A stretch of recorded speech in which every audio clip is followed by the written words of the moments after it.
pakati hapo. Mazurendere right? Unokira hapa je?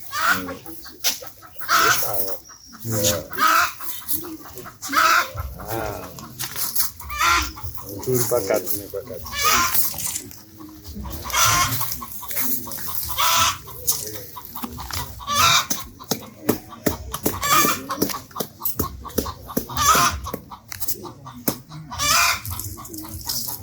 Pano pamashrines kubeira panyangau shrines pakachengetedzwa vana vedu vakashaika nguva yehondo vachibvira nyika yavo yeZimbabwe.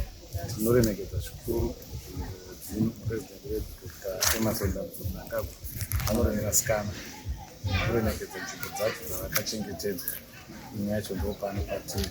Tinotenda hurumende yeMozambique vari kuramba vachingoshanda nezvakanaka nguva yehondo kusvika izvezvi vari kutichengetera mashiraini.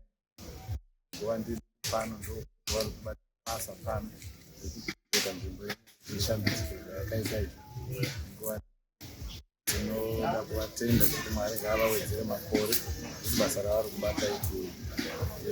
Zimbabwe neMozambique chimhwani nyika dzakabatana kubva kare nguva yehondo. Zvino takauya kuno kuita economic interaction, economic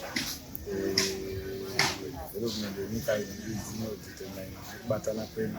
Tine Beira corridor inova ndiyo the route to the sea for nyika dzakaita sana Zimbabwe dzine block. Saka zvese zvakafamba zvakanaka. Kutarisira more development tichitungamirirwa naurova wedu Dr. Emmerson Mnangagwa muZimbabwe. Ari kubatira basa takazosana nevision 2030. I thank you.